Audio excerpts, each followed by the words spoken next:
So it's 6:02. So I would like to call this meeting to order.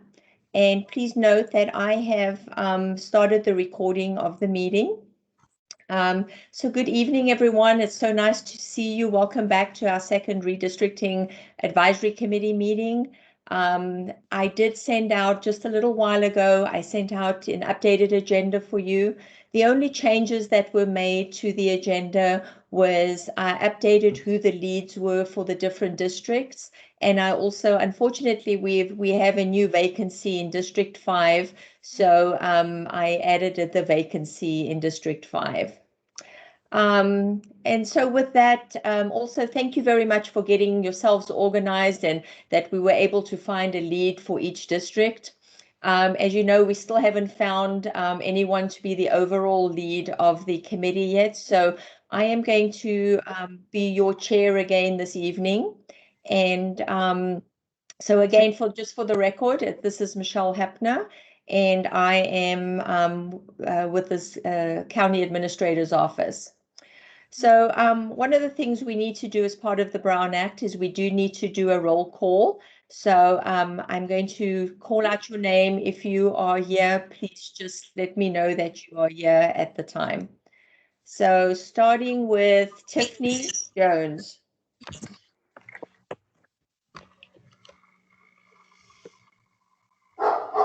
Are you here, Tiffany? Yes, I'm here. I was in the previous link. I do apologize. Oh, no worries. Okay. Alex Matthias. Here. Okay. Cassandra James.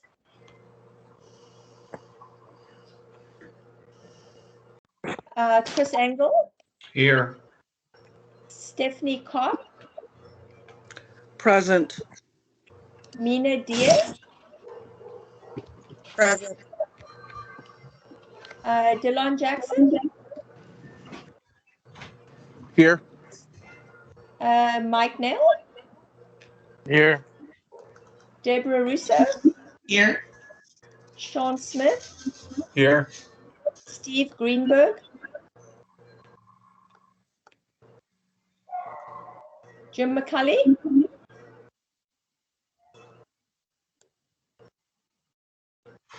Jim.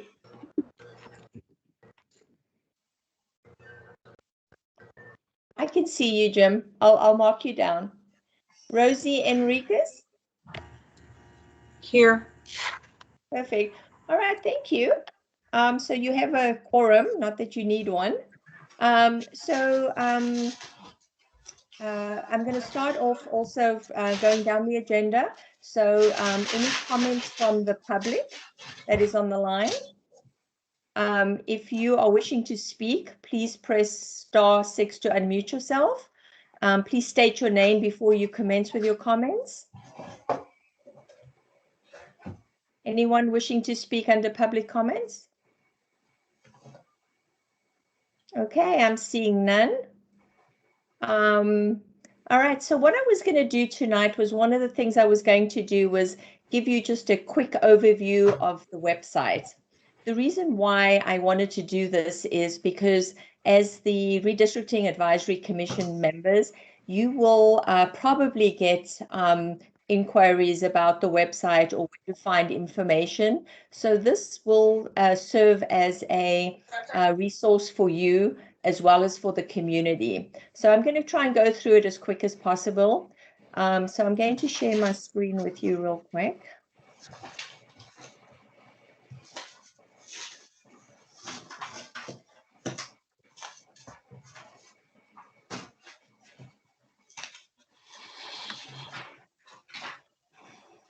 Sorry, I'm just trying to find the right item.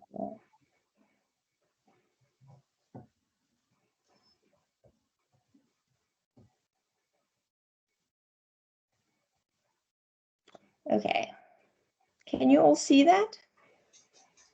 Yes. Okay, perfect. All right, so what I wanted to do was just note that this website was built specifically to be in compliance with the Fair Maps Act, which you're going to hear a lot about this evening. It can be translated into over 100 different languages. And all the meetings and videos and agendas will be posted. And also the community will be able to provide e-comments as well as email in comments or upload files for us to be considered as part of this process. All of that information will get uploaded to the county's, to the redistricting website. So I'm just going to start off by, if you can see where I'm highlighting at the top here, this is the main menu, if you will. It tells you what redistricting is all about. So this is our landing page. If you want to see what redistricting is all about, you can do this pull down menu. At the bottom, I've created some quick links. And then most importantly, we created a news feed on the website. So every time something's happening with your committee, or if as we go further down the line with the community outreach meetings, you're also going to see the news feeds happening over here. So so I'll just go on. This is the advisory committee. Oh, I have an echo on my. Yes. Can you hear it as well? Yes, we can. Oh, I'm so sorry.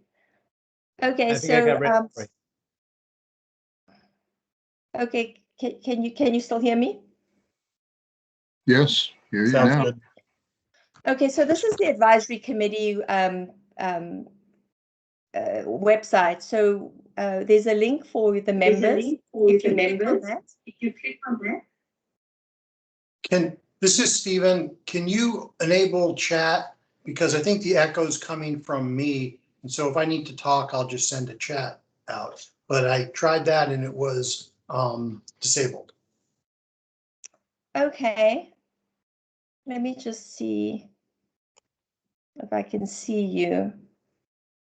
Did you just come in late, Stephen? Yeah, the link that was originally set out didn't work, and it took a while to get in. Okay. I was in some other meeting. Okay. I'm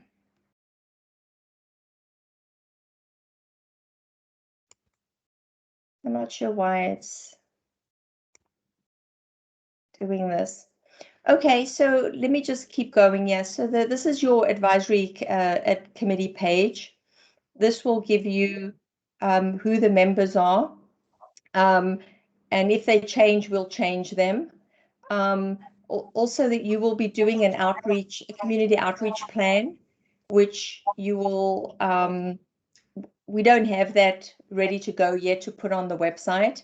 At your next meeting, you'll get some training on this, and there'll be discussion about the community outreach plan. And at that point, we will upload it to the website. And then your meeting schedule. This is an important piece where you would want to review the meetings, or if community members are interested in where the project's at, they can always go to this page to look back to see what we've done in the past. They can look back on the meetings, the agendas. We put minutes out, and then also the video recording of the meetings. And with that said, we're going to have 3 types of meetings. There's your committee meetings. There's also going to be outreach meetings. And then there's the Board of Supervisors meetings when they finally pass, or when we do updates to the board. All of those meetings are under this main heading here under meetings. So if I click on that, you'll see 3 icons that will take you to these various meetings. We don't have anything under community outreach meetings yet because we haven't started those, but the dates are actually listed there. So if members are asking you when is when are these meetings going to occur, you'll be able to direct them to this website, and you can see which meetings are happening for which districts over here. And then of course we also have the Board of Supervisors meetings. And they will also have the agendas and the videos. And right now we're working a little bit with, we have a system, a county system that we use And the videos don't work as well on, with links to that. So we're busy working on getting the actual videos for the redistricting pieces sort of truncated and then put onto this website. So the next time you come on this website, you'll be able to see the videos here for all 4 of these meetings, and they'll be a little bit more truncated than what they are now. And then we have a maps area. We have uploaded most recent maps of the districts. I know those are questions I've been getting so far. People are not sure where they live, or they're not sure where to find copies of the maps. So if you look under existing boundaries, those are the maps that we currently have. We've put together separate maps for each district. And then also the top link over here is the entire map for the county as such. So depending on what you're looking for, you can click on these and maps will open up in a different window. And I'm not going to click on that now because it won't open up in this particular window. And then we'll have proposed boundaries, which as we go forward, and this will be after your work is done, and once the census data is out, and based on the input we get over time, we will use this area to put proposed maps that people will be able to view and comment on. And then, of course, the approved boundaries will end up on this page too. And this website is required to stay online for 10 years or until the next redistricting time comes around, which will be in 2031. And so this page will stay open and people will be able to see what those approved boundaries are. And then the last thing we have is, is the public mapping tool that we have here. But I'm going to click back up to maps so you can see we created a little widget over here.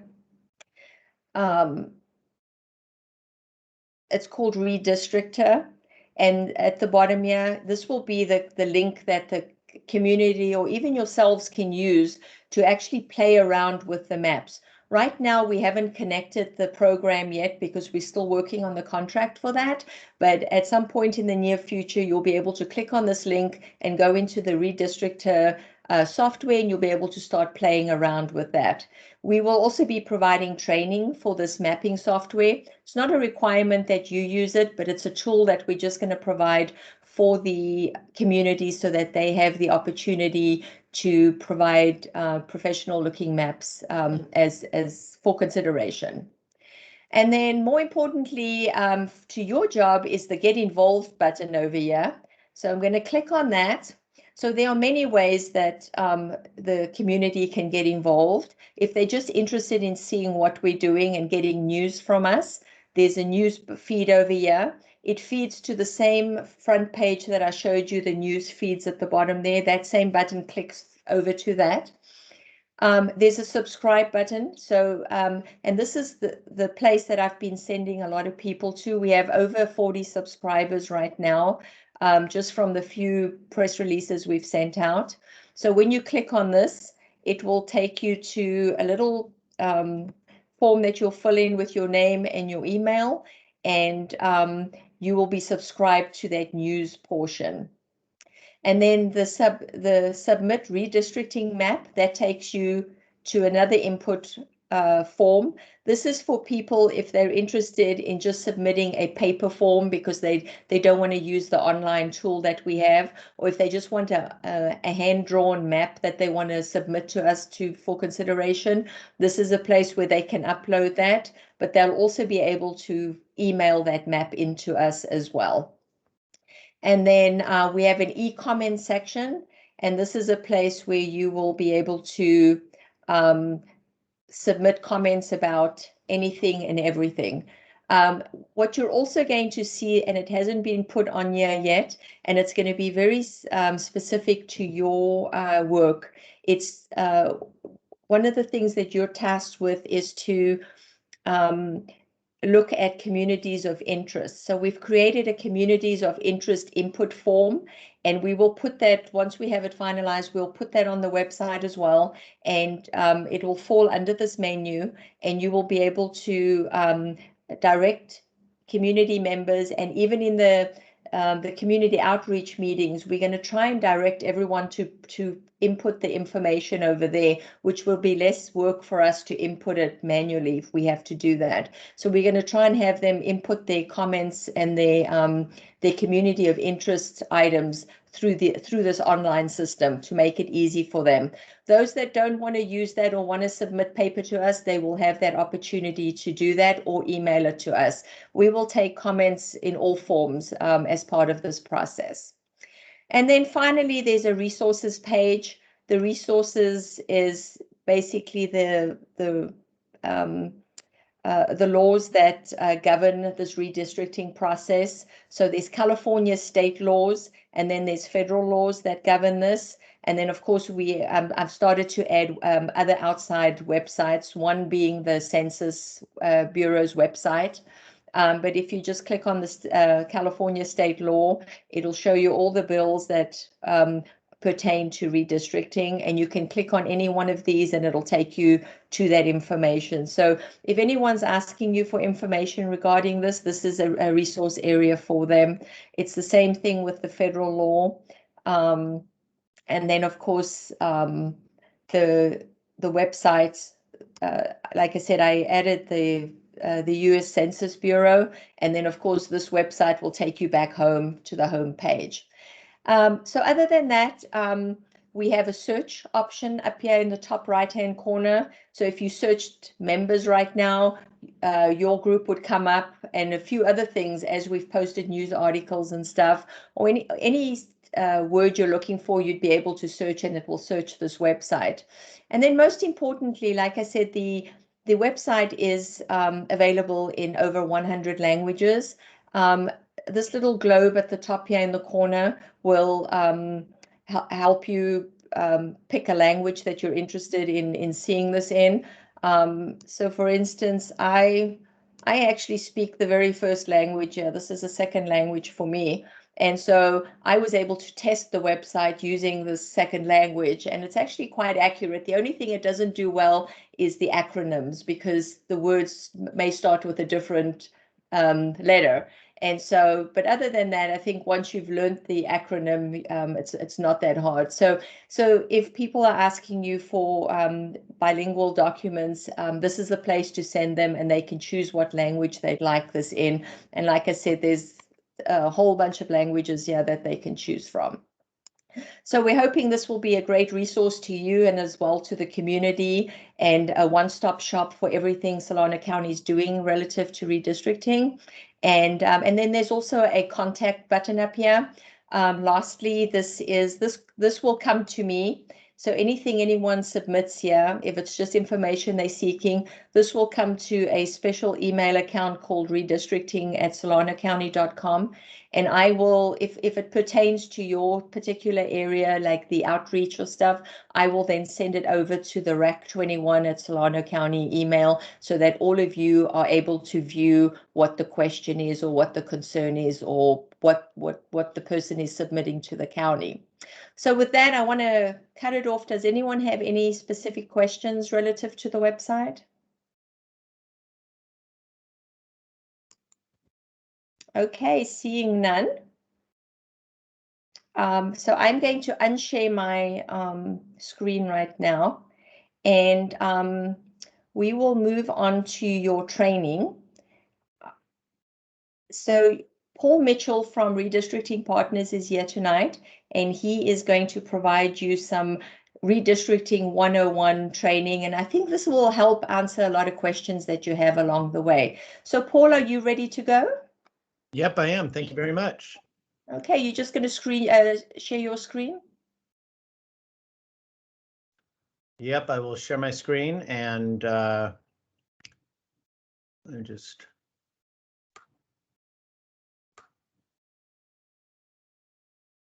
Sorry, I'm trying to get it so that it'll share just the one document I want to share. Okay.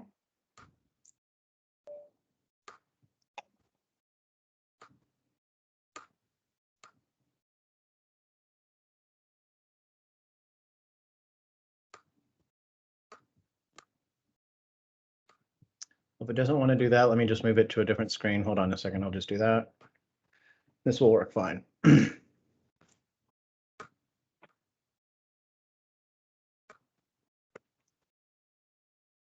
Alrighty, I trust you can see that. That work? Yes, it does. Okay, great. So thanks for having us here today. I'm going to do a presentation on a redistricting 101, which is going to go kind of the broad sweep of redistricting policy law, how it works in practice, go over some terminology, basically try to cover a lot of the bases about redistricting. So if you have questions about how it all works, hopefully this will get into a lot of those. If you have some things that this doesn't cover, I'm more than happy to answer any questions.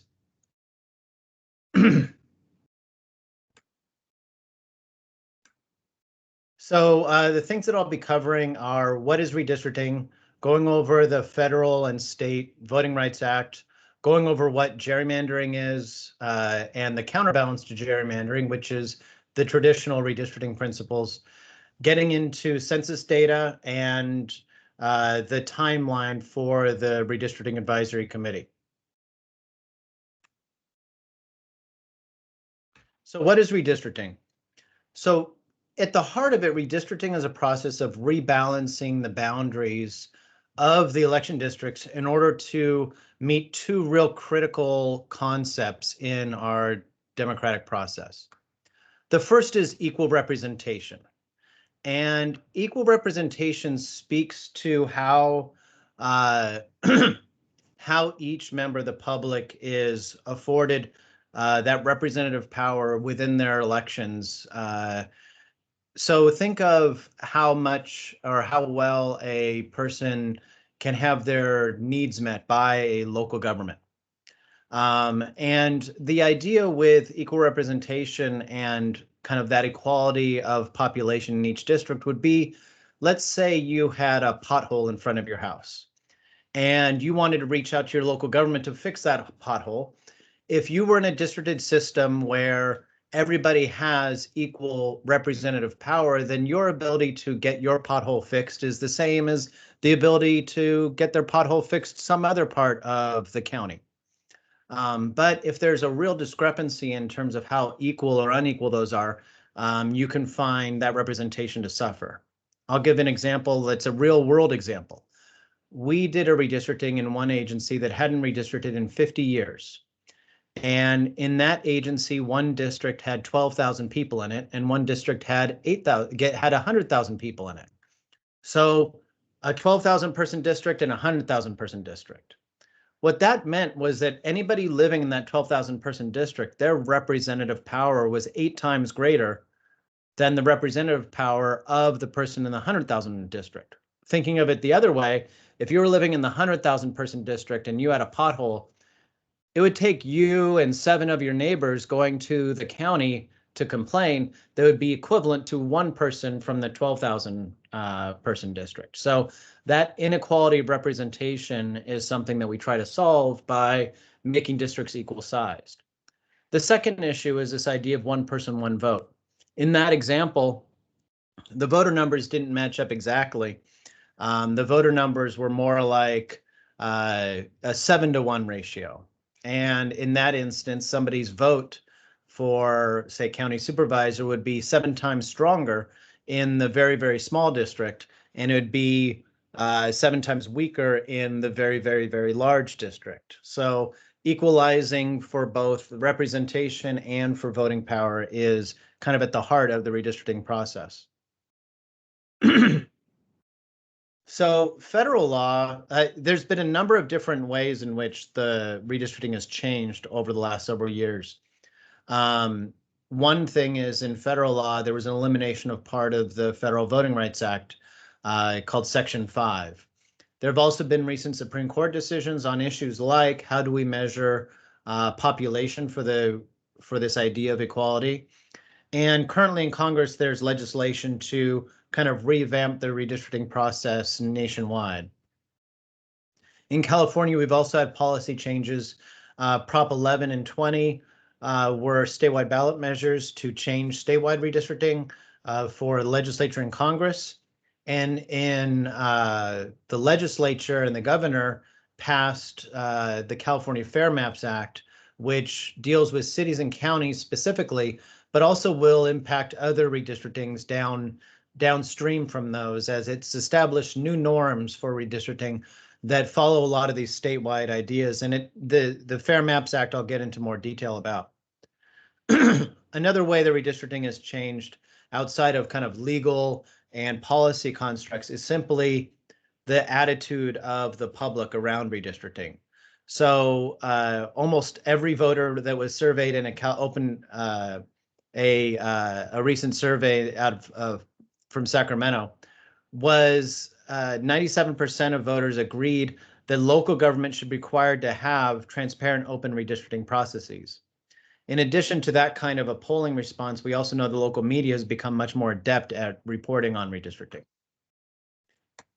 So we have state and federal voting rights acts. I mentioned earlier that the Federal Voting Rights Act has had some changes, and what that had was the elimination of enforcement of Section 5 of the Voting Rights Act.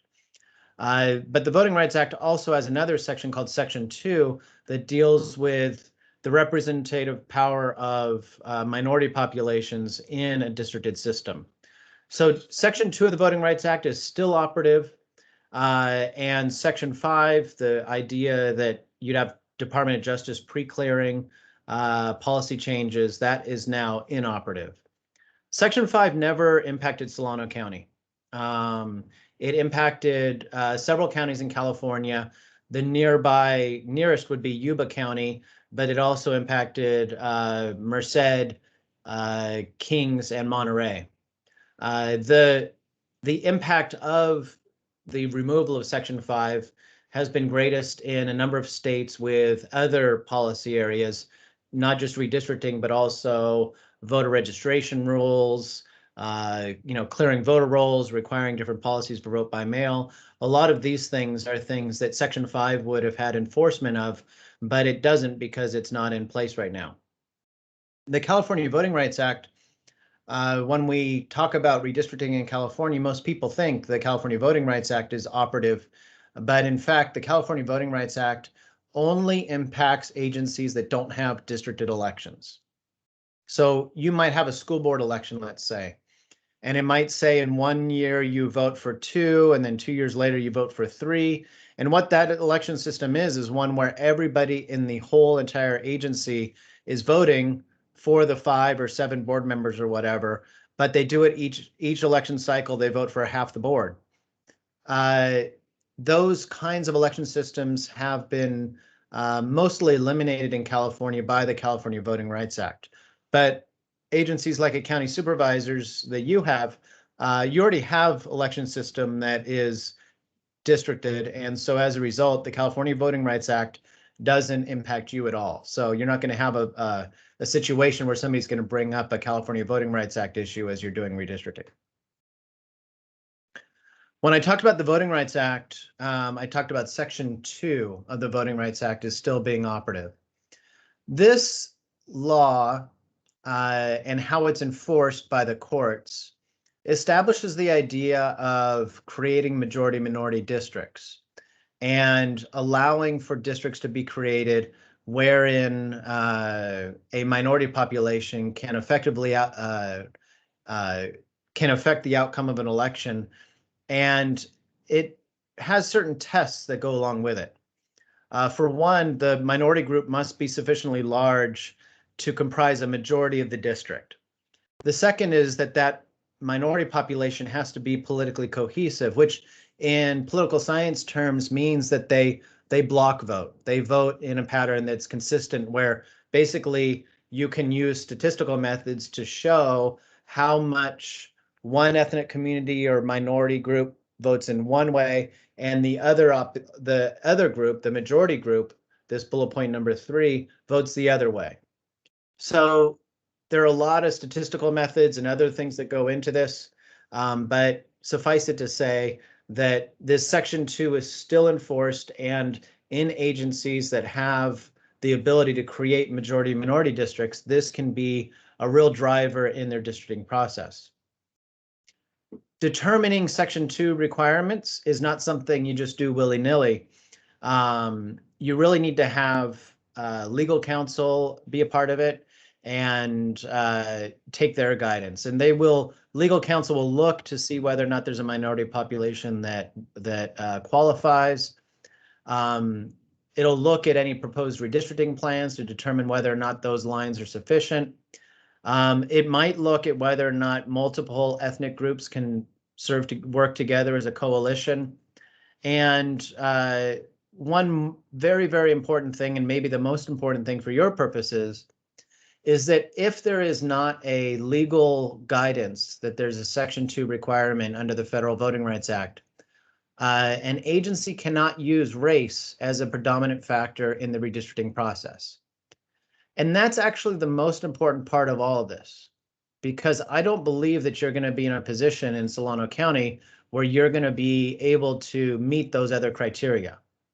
So being able to draw a district that is more than 50% Asian, Black, or Latino is probably not possible in Solano County. If it is, then legal counsel will step in and say, you need to make sure that this community is protected. If it is not, then it's important for you as the advisory committee to not identify targets for potential districts that are based predominantly on race.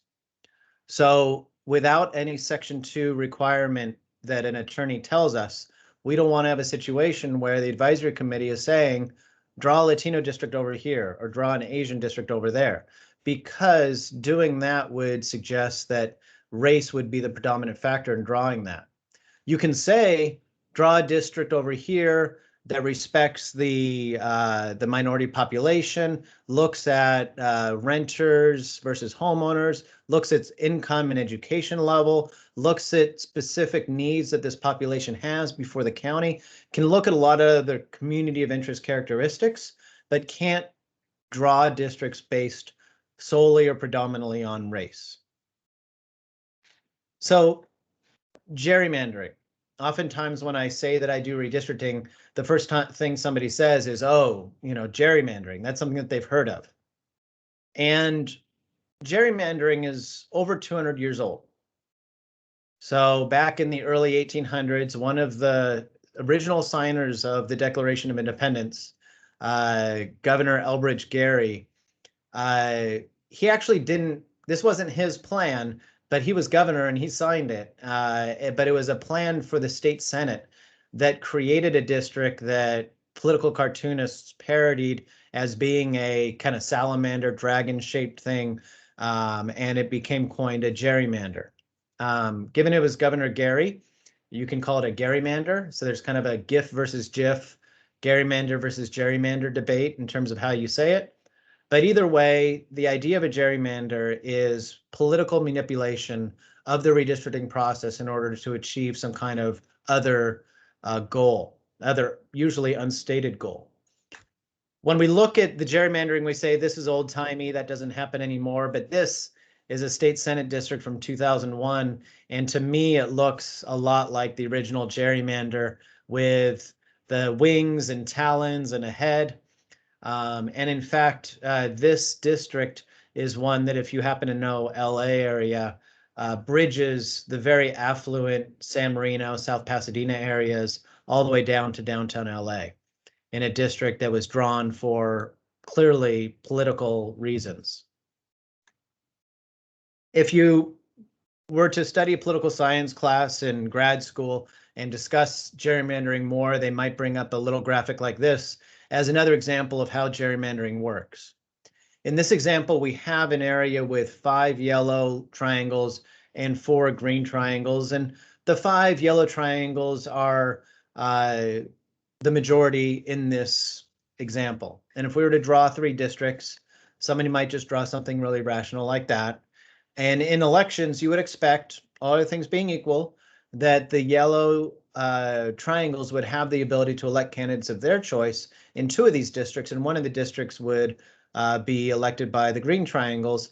And the result would somewhat be in proportion to their share of the total population, somewhat fair in most people's minds. But if the green people had the pen, they might draw this. And now they've magically gone from being a minority of the population to being a majority of the elected officials. So this is an example that's used kind of in textbooks as how gerrymandering works. When we think about gerrymandering, though, oftentimes what people will talk about is the partisan gerrymandering. So you're thinking of Democrats versus Republicans. And that is something that clearly happens. The Supreme Court, as of the most recent ruling, has said that they cannot decide cases based on partisan gerrymandering, that literally they just don't have confidence in tools to measure it, and that they want to leave it to state legislatures, local governments to legislate whether or not partisan gerrymandering is allowed, and if it isn't, to have their own laws that would forbid it, and how they forbid it in different states it's different around the country. Another type of gerrymandering that the courts are willing to continue to engage in is racial gerrymandering. And that would be gerrymandering to essentially use race as a way of drawing districts that is designed to diminish the voting power of those underrepresented racial communities. And those are unlawful, and their court is willing to be very aggressive about enforcing those. A third kind of gerrymandering, and one that is very, very prevalent, is incumbent gerrymandering.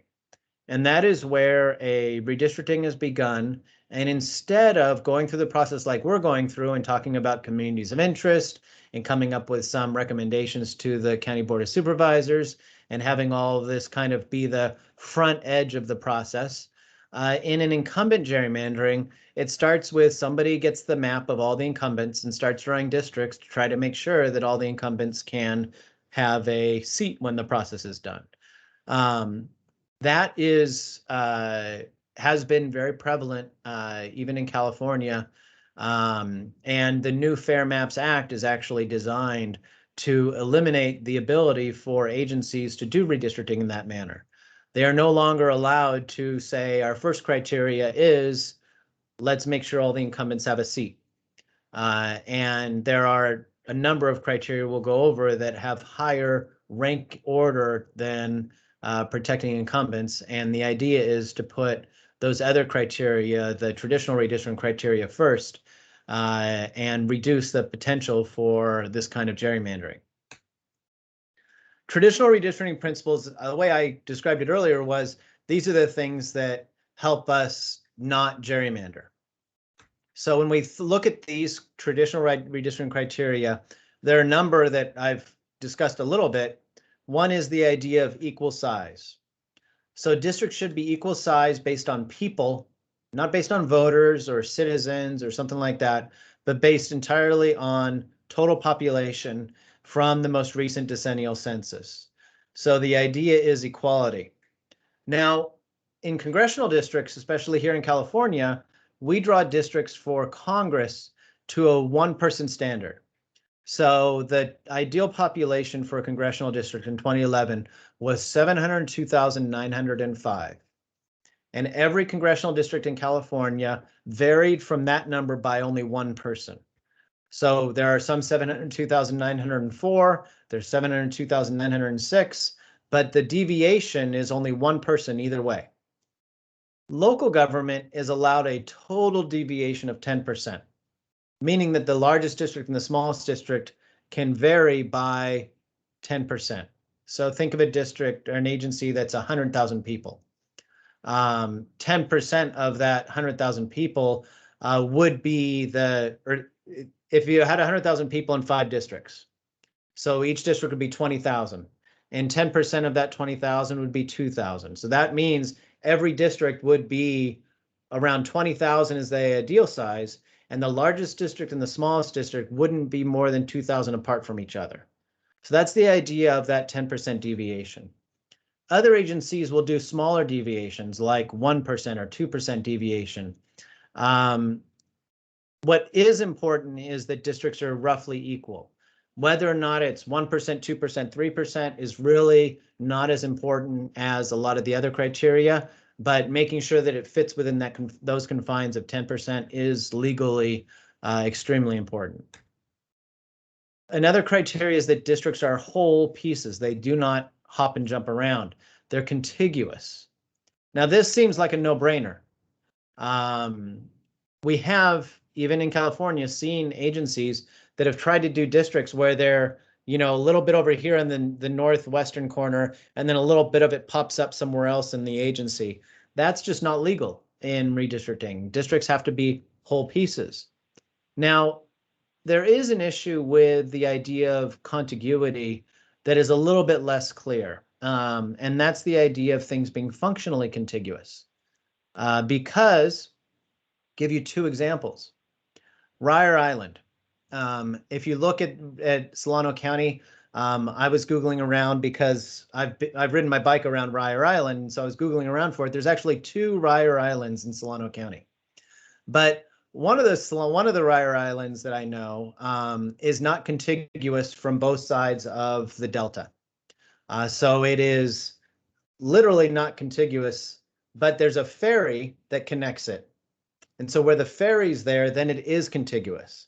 So the idea of being literally contiguous or functionally contiguous is at play when you have things that are geographically separated, but then how they connect in function is like by a ferry or by a bridge. So 2 things can be apart from each other, and where you consider it to be functionally contiguous is essentially how you get from one side to the other.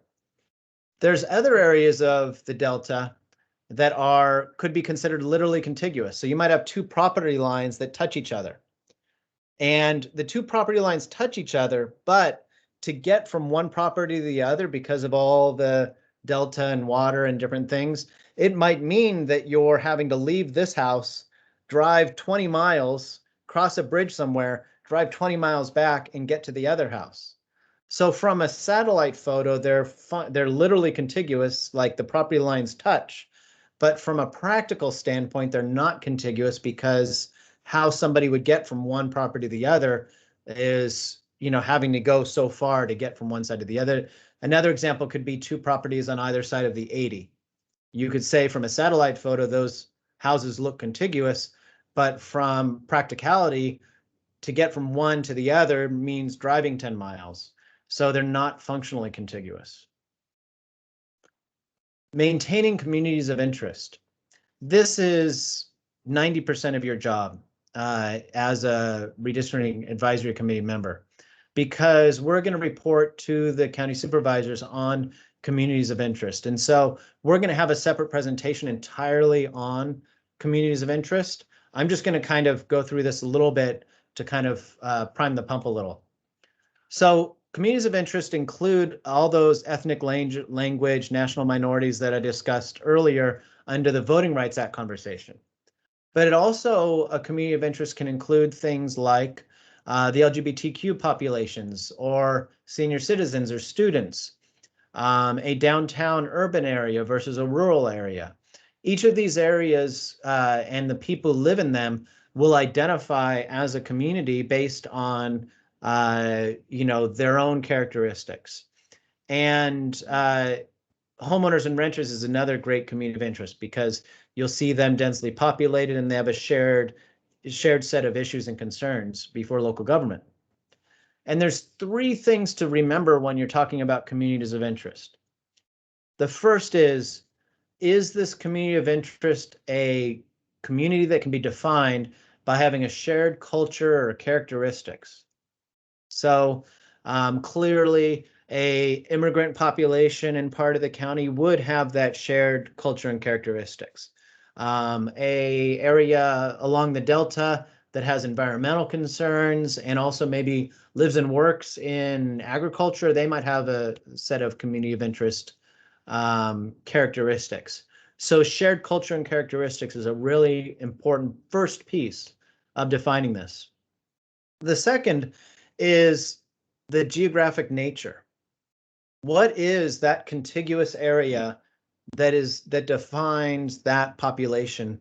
Because the idea of these communities of interest is that we want to maybe put them into districts. We want to draw districts with these communities of interest in order to allow for the districts that are drawn to empower those communities to have most effective voice in electing their county supervisors. And the third, which is extremely important as well, is their relationship to the agency and the policies that are being passed by that agency. So you want to have communities of interest identify themselves with these three things: shared characteristics, what is their geographic footprint, and what is their relationship to the agency. I'll give a couple examples. We did a redistricting for a water district in Solano County. And what we identified was a community of interest that was agricultural, and within the agricultural community of interest, walnut and almond growers. So walnut and almond growers had a shared characteristic, and it was important, and it was mappable. So first checkbox, shared characteristic; second checkbox, we could map where they were. And third checkbox is that they had specific water needs before the water district that were different than the water needs for somebody living in an apartment and using water from the agency like that. So it checked all the boxes. And so for a water district redistricting, that made sense. If you have almond growers and walnut growers come before the county and say, well, we're a community of interest, the question might be, well, okay, that's great. What is the relationship to what the county does that makes you a community of interest for the drawing of district boundaries for the county? And they might be able to explain why. Maybe a set of policies the county passes, or zoning the county manages, or the roads the county paves or doesn't pave, that those are the kinds of things that make them a community of interest that checks that third box of having a relationship to the policies that are passed. My mom is a member of a group with a shared culture and characteristics because she's left-handed. The challenge is the left-handed people, they have a shared characteristic. They do have like the funny scissors and the can opener that's backwards and things like that that make them have different needs, but they don't have a geographic nature, and there's no like subcommittee on left-handedness at the county. And so they're not necessarily a community of interest for redistricting. They might be a community, but they're not a community of interest for redistricting. So when you're receiving this information from the public, those are the three things that you really need to look at, and we'll be here with you as those kind of communities of interest come forward and as you're discussing those. Another traditional redistricting criteria is following existing geographic political boundaries. And by that, we mean the cities within the county, or within the county, there's an idea in the census data of a census place. A census place is a recognized area that might not be an actual city, but it's like a town that might have a census population. It might be one of those towns you drive into it and it says, you know, town of Canelo or something like that. And you drive in and you drive out, but there's no like city council, you know? It's a census place, but it's not a actual city. But those boundaries can be important in the districting process. Keeping districts compact is another criteria in redistricting. And by compact, it doesn't mean small. It actually has a specific definition. In national redistricting, you'll hear a lot about compactness with all these mathematical formulas. So if somebody starts talking to you about, you know, mathematical tests of compactness, that's what they're talking about. It's a lot of academic research about what's compact. In some states, they measure the number of bends and curves in a district, and that's how they quantify compactness. In one state that we're doing a little bit of work in, their definition of compactness is not having funny shapes. But of course, if you were to draw lines around the delta, all those shapes are funny. So it really doesn't make sense necessarily to outlaw funny shapes, but in some states, they'll do things like that. In California, we have a real elegant definition, which is that districts should not bypass nearby population for other more distant population. And what that means in practice is that if you have a district with a core city in it, and you're trying to draw a district, you want to go to other nearby populations and build out for your district, as opposed to taking your area of center of population and drawing some little thin band out to some other area of population that's not nearby. So the idea of this terminology is to suggest that when you're drawing districts, you want to draw districts with groups of nearby populations, not like an assortment of random faraway populations in a districting plan.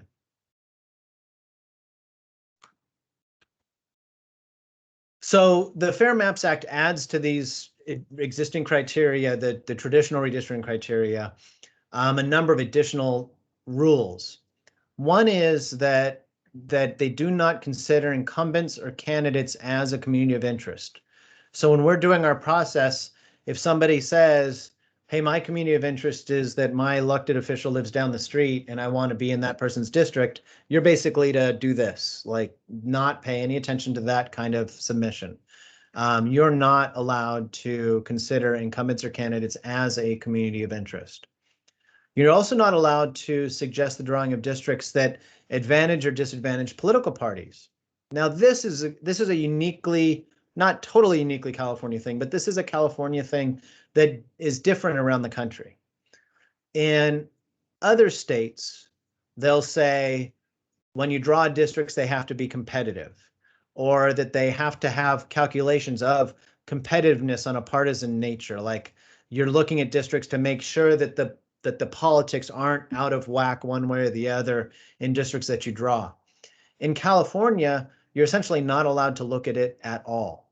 So you're not allowed to, let's say you had a districting plan and you said these communities should come together and this should be a community of interest. And somebody came up and testified and said, well, if you did that, then Democrats are going to get elected. Your response is again this, like, I don't want to know that. We can't hear that. That's not something we can use as a criteria. Same thing's true if they said, if you had this area and they said, well, if you draw that, no Democrats will ever get elected. Still, you can't do something to either make it better or worse for a political party. So you can't take in any community of interest testimony or make any recommendations that are around ideas of partisan fairness, because for you, you're not able to look at the partisanship at all. You're not able to use that and say, well, this is an unfair plan for Republicans, so let's do this. That wouldn't be allowed under the state law and under the Fair Maps Act. The other things that they're required to do is hold a certain number of hearings, post a bunch of this information that was reviewed earlier on the website, and then maintain that website for 10 years after the districting process is over. I'm going to go a little bit into the technical stuff since you're going to be hearing some of this stuff anyway, so it's a good idea to review this.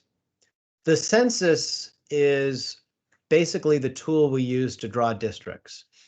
There's two pieces of the census. There's the geography, which I'll review in a bit, which is like somebody says a census block. That's a geography. There's also the data.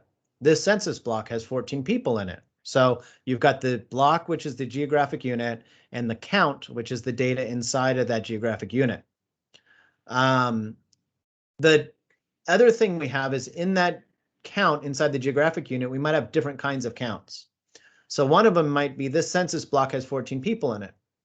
The other one might be that based on an average over the last 5 years that's done by the American Community Survey, this block we think has 3 Latinos in it. So you have the calculation of the total 1 year count by the census, 14. And then you have this other number that comes from another database that says on average, we believe that this census block has 3 Latinos. So 2 different types of measurements, but always within that kind of geographic shape. The geographic shapes of districts are purely nested areas. So we have blocks, and little blocks like that block with 14 people will be joined together with other blocks, maybe 5 or 6 blocks, and then I'll make a block group, and then block groups are combined together to make a tract. And the way that looks is little tiny blocks that are throughout an agency, then combined into block groups and then combined into tracts. It's kind of like the nesting dolls idea, but you have multiples in each. So this is an area that's actually in Southern California, but kind of has some of the features that you'll see in parts of Solano County. So I thought this was a good representation. Here you have very straight, kind of urban lines. You have some lines that go around waterways. You have highways. You've got other things that kind of interplay in the geographic footprint of this area. When we look at the blocks in this area, it's all these tiny little areas. Some of them are very square. And in these blocks, I see one that only has 9 people. I see one that has 201 people. I see one that has 54. I see all these blocks, and they all have varying numbers of people in them. Then all these blocks combine together to make sets of block groups. And so that block that I saw that had 9 people in it, that and all the neighboring blocks around it make a block that now has 1,528 people in it.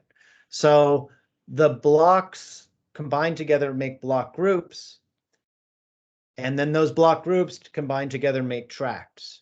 And when we draw districts following these lines. If somebody says, hey, Paul, there's a block right here in the middle that has 11 people. Can we just draw a line down the middle of it and split it into one side and the other? The answer would be no. If we do that, we no longer know how many people are on either side. And so when we draw districts, we'll follow these blocks in order to make sure that we can give a real count as to the population in each of these districts. The data, like I mentioned, you have a block and inside it says it's 14 people. There's different data sets those come from. The census will say 14 people in that block. That's the decennial census file. The data used is based on how many people the census counted in that block based on April 1st, 2020. And the data was supposed to be released within a year of the census. We shot right past that, and it looks now that the data will be released in 2 waves. A preliminary data set, which will be more of a raw format, August 16th, and a final data set by September 30th. The timeline for the Redistricting Advisory Committee, just to kind of wrap this up, we started with your appointments, had a training with the introductions and the governance. Again, a great presentation you had on the Brown Act. And then this Redistricting 101 training. We're going to have in June 17th, 23rd, and 30th, beginning with public outreach hearings and then community meetings in District 1 and District 2 on June 23rd and June 30th. With that, I will stop my sharing and take any questions, and I'll take the lead from whoever wants to take it up.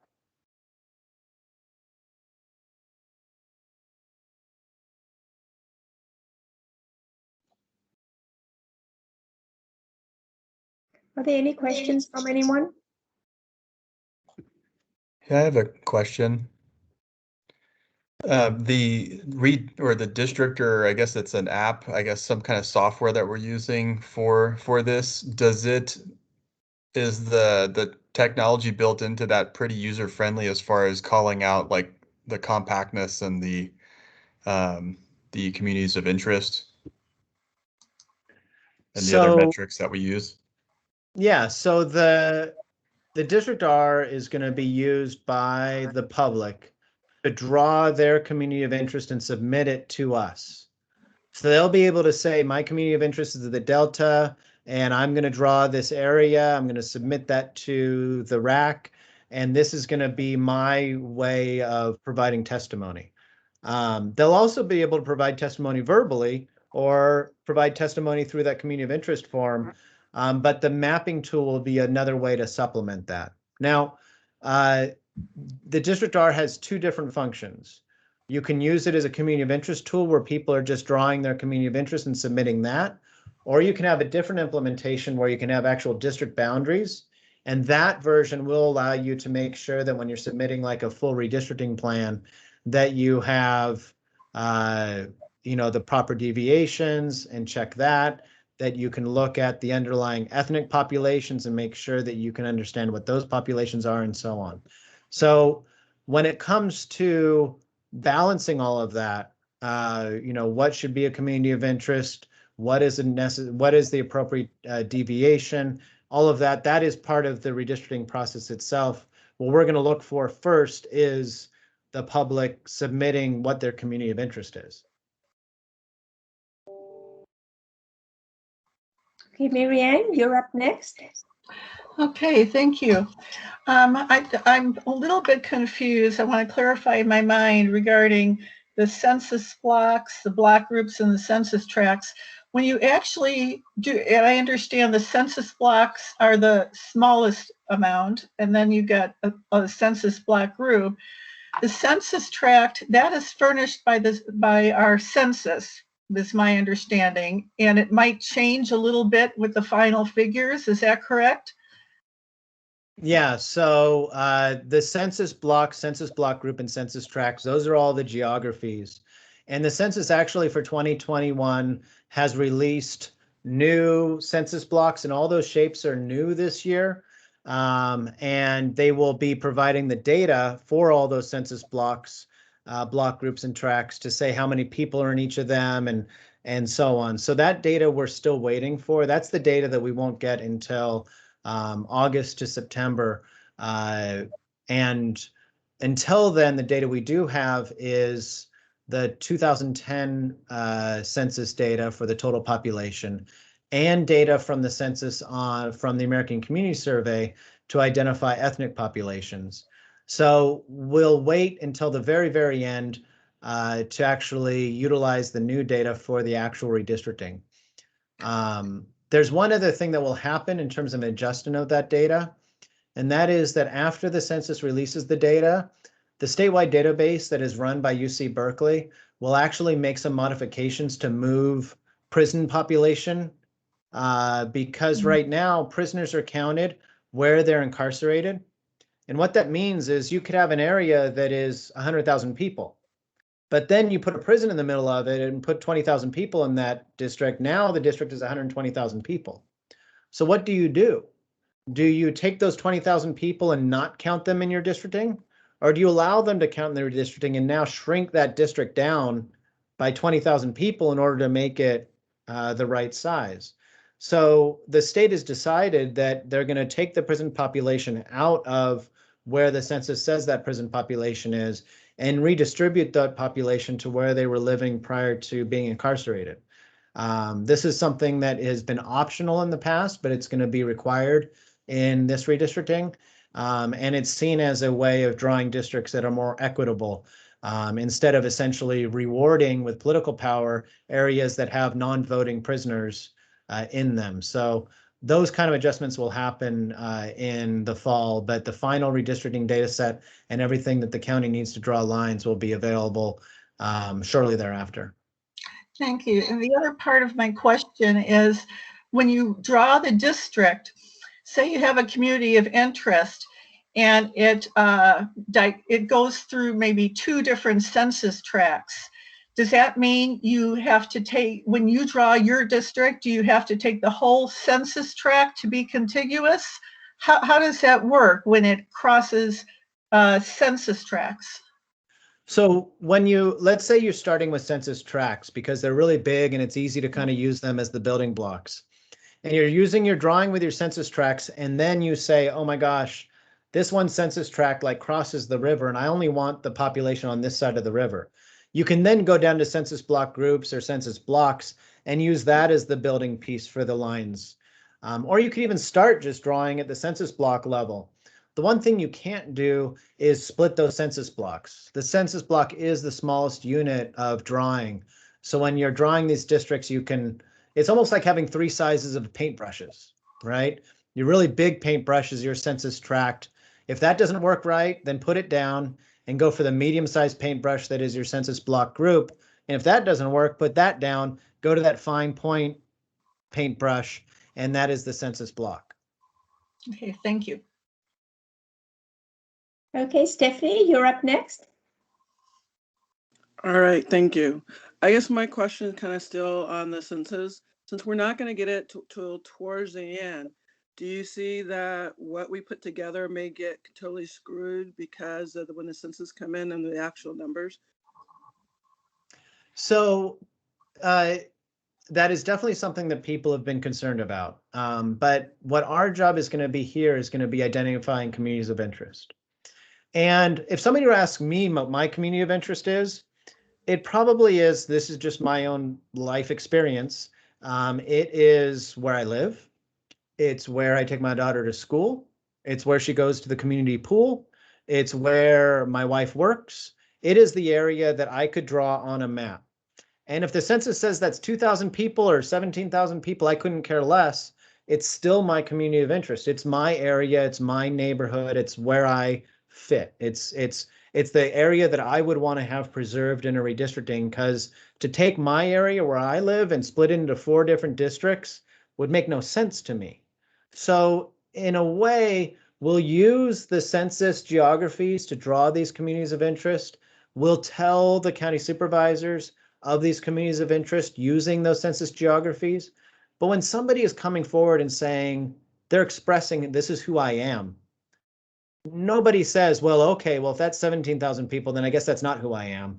I'm really these 5,000 people. It's the data that we're going to be looking for is going to be more about the physical geography of where they live, and then the rationale they make for what makes them a community of interest and how it impacts, how the county supervisor work impacts them. Okay, I guess I do realize that we'll be using the census, but we won't be using the current one because the current one won't be until at the very end as we did our conclusion. So, and there's no way around that. So we'll be looking at an old map, and I guess do we since you've been doing this for a while, we look at the different census through the years. Has there been a major change in what the numbers was from 10 years ago from to now? Do you proceed? Because my concern is we spend all this time come in and get something worked out, and then the census come in and go, oh, then we have to either majorly tweak it or minor tweak, no big deal. Major tweak based on what the new numbers come, maybe something different. I guess that's where I'm coming from. It totally makes sense. So statewide, we're looking at about a 5% average growth. In some areas, there has been higher growth. In some areas, there's actually been population losses. It has not been as erratic in Northern California as it has been in Southern California. And there might be some areas that have exhibited large amounts of growth in the last decade. But for the most part, using the current census geography and current census data, or the established census data, is fine for this role we're doing, which is identifying the communities of interest. If you were to draw draft district plans and be submitting draft district plans, which is a different part of the process, then that might be more of a concern about whether or not those boundaries still have resonance. But in the process of identifying communities of interest and submitting those, it shouldn't be as big of a deal. You will want to acknowledge and understand the work that's going to be done in drawing districts. So if you said the community of interest that you should be thinking about is this half of the county, then that's probably not as effective as saying the community of interest you should be thinking about is these different areas that are smaller units, if that makes sense. All right, thank you so much. Okay, are there any other questions from anyone else?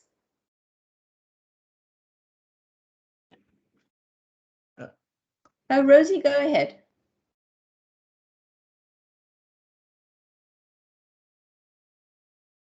I think you're on mute, Rosie. I'm new to this. That's okay. Hi, Jim. Nice to finally meet you. I just want to say I have the same concern as what was just voiced about going through all this process, doing all this work, and because just even my own community, it has changed considerably in just the 18 years that I've lived here. And so I guess, are we just targeting community of interests for this purpose? Because that's kind of what I'm getting, is it's not really a redistricting because we don't have the proper data for redistricting. And so we're just targeting a more narrow scope and somehow plugging that into redistricting. Am I understanding that correctly? Yeah, I think in a lot of ways you are. So the role, and Michelle can correct me on this at all, but the role as we understand it is the Redistricting Advisory Committee is going to be reaching out to the community and trying to ascertain what are the real critical communities of interest that need to be protected in the redistricting process, and identifying those building blocks and then giving to the county a report essentially with data and maps to say these are the real critical building blocks of potential future districts, so that as they start the process, they're not starting the process based on these are the existing boundaries, we're just going to keep those like they are. They're not starting the redistricting process with these are where the incumbents live, so we're just going to start with that. They're going to start with this really transparent look at what are the communities of interest and ensuring that they are preserved in the districting process. So given that we have this time frame,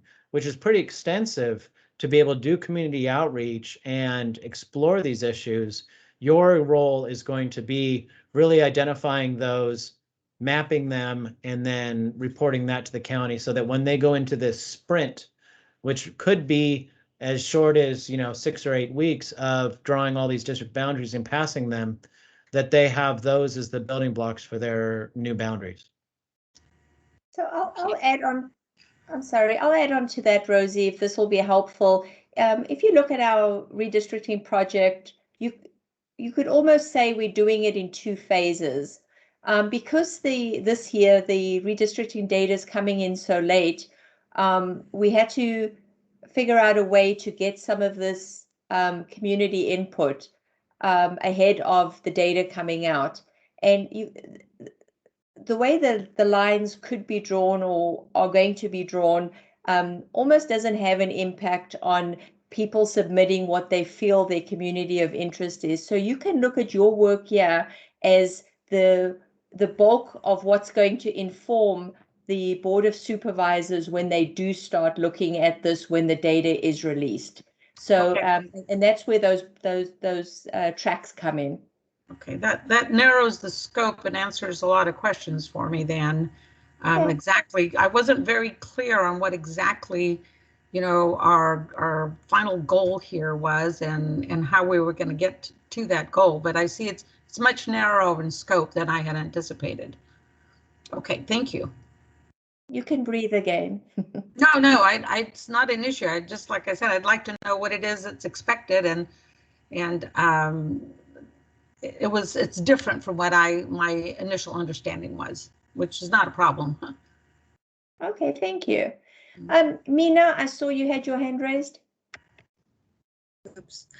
Yes, I just want to add something. Maybe this will help some folks. We just went through redistricting in Vallejo in the 2018 election, and we knew that it was only going to be temporary for 2 years because the new census map was going to be coming out, and we were going to have to change everything. So our hopes at that time were that we did all of the work, and I say we because Tiffany Jones, who's on here, and myself and 3 other women put together a map, which was the map that was selected by the city council.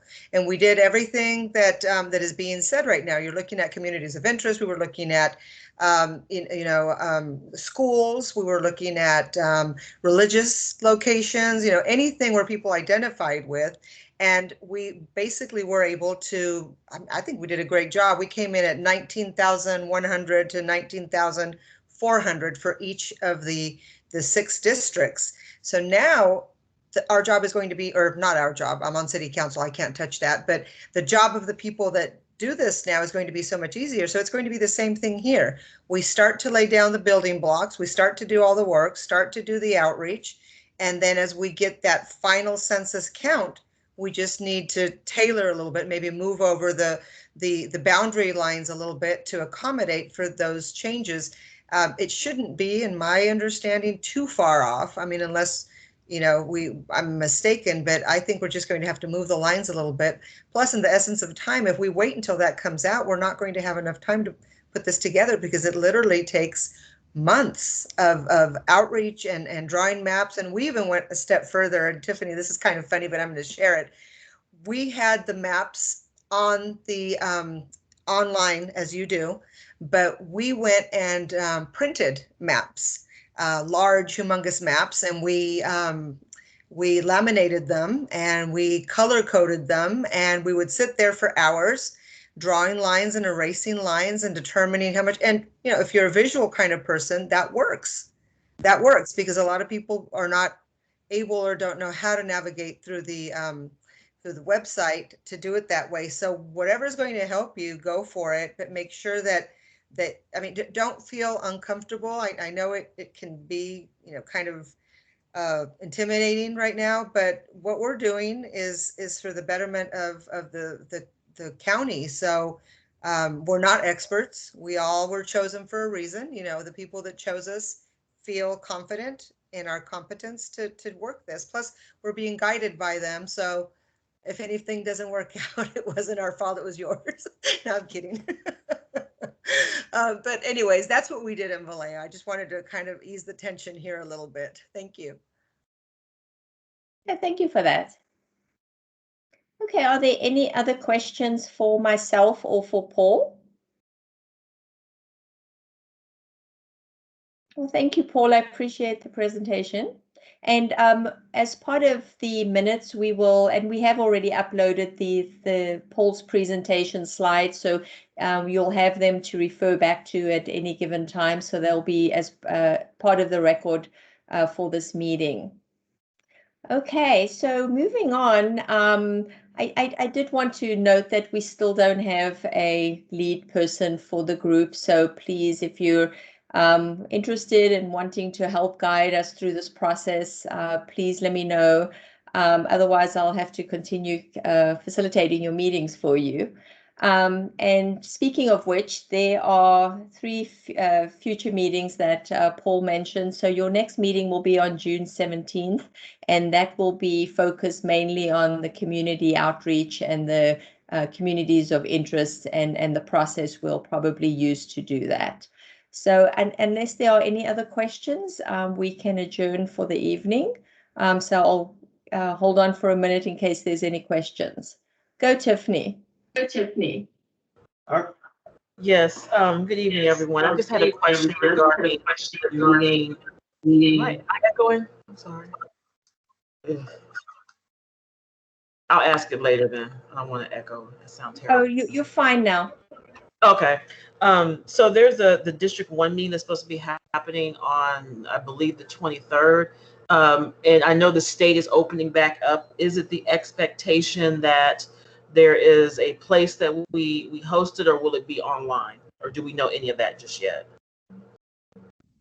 We're not 100% sure of that just yet. I will say that I met with the 3 from District 3 the other day, and one of the things I suggested to them was to start thinking about if we did have to find a in-person place, that they start thinking about where that might be. We obviously want to make sure that it's close to public transportation and that type of thing. But right now, the county is still, we're still in the orange tier. It's not quite sure what the state of California is going to do. I know there's been discussions about the state opening in mid-June.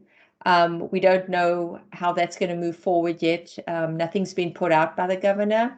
So I would assume that we could probably consider that at least the first couple of meetings might be virtual. And we are actually planning on using Zoom as our platform because it can manage more people.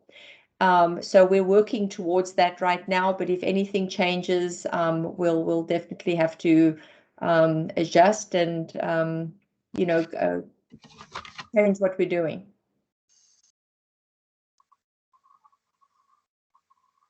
Any more questions? Yep, the echo guy here. There's some problem with Teams. I'll try to get it fixed. I apologize. Could you take the upcoming meetings and send them out as invites, calendar invites, sooner than later? I noticed that there was 3 meetings that were showing future. The quicker we get them on our calendars, the better it's going to be for planning purposes. Certainly, I'll send them all out to everyone tomorrow. I believe that most of them have been sent out, though. You may not have gotten them, Stephen. I can double check.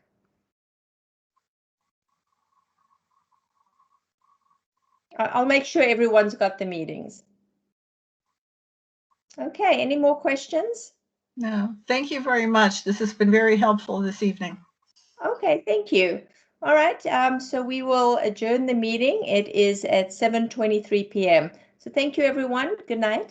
Good night. Thank you. Good night. Thank you. Good night. Yes, good night. Thank you. Good night.